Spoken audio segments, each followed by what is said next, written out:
சிவன், பார்வதி, விநாயகர், முருகர். இப்போ இது ஒரு ஃபேமிலி, ஈஸ்வரனுடைய ஃபேமிலி, வசுதேவ குடும்பம். ஈஸ்வரிய ஃபேமிலி அப்படின்னு சொல்லும்போது விநாயகர் அப்படின்னா அவருக்கு ஞான பழம் கிடைச்சிது. உண்மையான ஞானம் சிவன் கொடுத்தது தான் அந்த ஞானம். அதுதான் இப்போ பிரம்மா குமாரிகள் இயக்கத்தில் சொல்லக்கூடிய ராஜயோக தியானம். ஈஸ்வரன் ஒரு திருஞான சம்பந்தருக்கு மட்டும் அவர் கொடுக்கல, நம்ம ஒவ்வொருத்தருமே திருஞான சம்பந்தர் தான். எல்லாருக்குமே இப்போ என்ன பண்ணியிருக்கார் ஈஸ்வரன், இந்த இறை ஞானத்தை, ராஜயோக தியானத்தை அவர் சொல்லி கொடுத்துட்ருக்கார். அப்போ அந்த ஞானத்தை அவர் என்ன செஞ்சார், அம்மா அப்பாவை மட்டும் சுற்றினார், அவருக்கு அந்த பழம் கிடச்சிச்சு. அதே போல் ஈஸ்வரன் யார், அவர் தான் நமக்கு அம்மா அப்பா. கோவிலில் வந்தால் நம்ம பாடுறோம் எல்லோரும், அம்மாவும் நீந்தா அப்பாவும் நீந்தா. இப்போ பகவான் அம்மா, உலகத்தில் பார்த்திங்கன்னா அம்மா வேறு அப்பா வேறு. ஆனால் பகவானை பாடும்போது நம்ம எல்லோரும் அம்மாவும் நீந்தா அப்பாவும் நீந்தான்னு பாடுறோம். அப்போ எப்படி ஒரு பகவான் அம்மாவாக இருக்கார், அப்பாவாக இருக்கார்?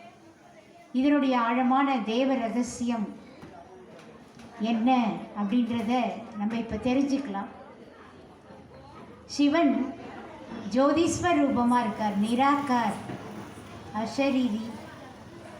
அதனால தான் கோவிலில் பாருங்கள் எல்லாருக்கும் தேவாத்மாக்கள் எல்லாருக்கும் உருவம் இருக்குது நம்மளை போல். ஆனால் சிவனுக்கு மட்டும் உருவம் கிடையாது, லிங்க ரூபத்தில் வச்சுருக்கோம். ஏன் அவரை லிங்க ரூபத்தில் வச்சுருக்கு? சுயம்பு அப்படின்னு சொல்கிறோம். ஏன்னா இறைவன் தானே வந்தவர், அதான் சுயம்பு. இப்போ அப்படிப்பட்ட இறைவன் சிவபகவான் நிராகார், பரஞ்சோதி, ஜோதீஸ்வர் ரூபமாக இருக்கார். அதனால தான் அவர் நமக்கு அப்பா. ஜோதீஸ்வர் ரூபமாக இருக்கிறதுனால தான் அவர் அப்பா. அதனால தான் எந்த ஒரு காரியம் செய்யும்போது நம்ம என்ன செய்கிறோம், விளக்கேற்றுறோம், திருவிளக்கு அப்படின்னு சொல்கிறோம். எல்லா தர்மத்துலேயும் அந்த விளக்குக்கு தான் இம்பார்ட்டன்ட் கொடுக்குறோம் இல்லையா? காட் இஸ் லைட் அப்படின்னு தான் சொல்கிறார். நூறு இலாக்கி அல்லாஹ் வைரம் போல பிரகாசமானவர். எல்லா தர்மத்துலேயும் சொல்கிறது ஒளி. அந்த ஒளி ஜோதீஸ்வர் ரூபமான இறைவன் சிவன் ஜோதீஸ்வர் ரூபமாக இருக்கார். அவர் ஜோதியாக இருக்கிறதுனால தான் நம்ம என்ன சொல்கிறோம், அப்பா. அதே ஜோதி பரமாத்மா இறைவன் எப்போ இந்த உலகத்துக்கு கீதாவில் சொல்லியிருக்கார், எப்போ அதர்மம் அசாந்தி அதிகமாகுதோ அப்போ அந்த அதர்மத்தை அழிச்சிட்டு தர்மத்தை ஸ்தாபனை பண்ண சனாதனா தேவி தேவதா தர்மத்தை கொண்டு வர்றதுக்காக தான் இந்த ராஜயோக தியானத்தை சிவபகவான் கொடுத்துட்ருக்கார். அப்படிப்பட்ட இறைவன் சிவபகவான் பரஞ்சோதி இந்த உலகத்துக்கு வரணும் அப்படின்னா அவருக்கு ஒரு உடம்பு வேணும், வாய் வேணும், இருந்தால் தான் பேச முடியும். அதனால தான் சிவனுக்கு கோவிலில் என்ன காமிச்சிருக்கு, சிவனுக்கு முன்னாடி நந்தி காமிச்சிருக்கு. அந்த நந்தி யார்? அதுதான் நம்ம சொல்லக்கூடிய பிரம்மா. அந்த பிரம்மா மூலமாக இந்த ஞானத்தை கொடுக்குறார். அதனால தான் இதுக்கு பிரம்ம ஞானம் அப்படின்னு சொல்லலாம். பிரம்மாவுடைய கமல வாய் மூலமாக சொல்கிறதுனால தான் கௌமுக் அப்படின்னு சொல்லி மகிமை இருக்குது. பசு வாயிலேருந்து தண்ணி வந்ததாக காமிச்சிருக்கு. பசு வாயிலேருந்து தண்ணி அப்படின்னு சொன்னால் சிவபகவான் பிரம்மா மூலமாக இந்த ஞானத்தை கொடுக்குறார்.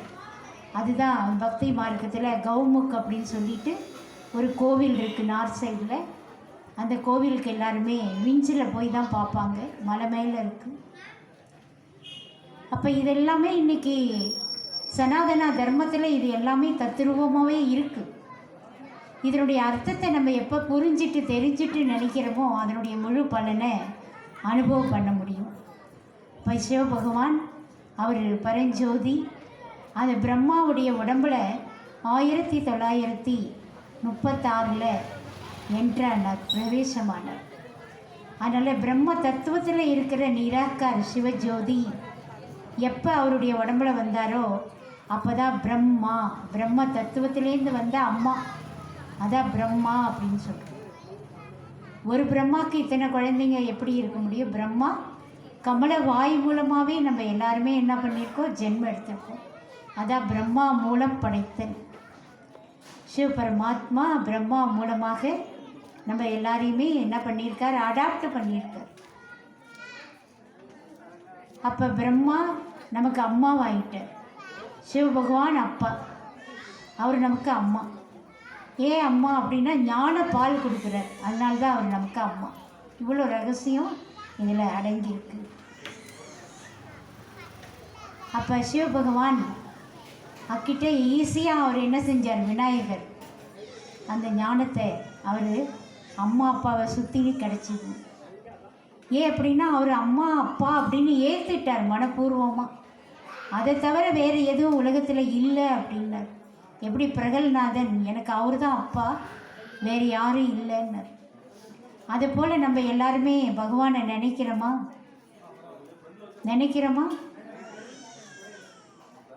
காரியம் ஆகணுன்னா கோவிலுக்கு போகிறோம், பூஜை பண்ணுறோம், விரதம் இருக்கோம்.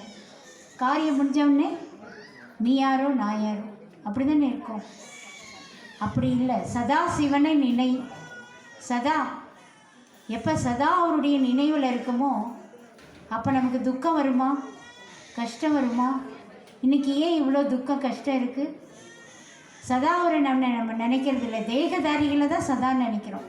அப்பா அப்படின்னா செத்து போய் பல வருஷம் ஆனாலும் இந்த உடம்புக்கான அப்பாவை தான் எல்லாரும் நினைக்கிறோம்.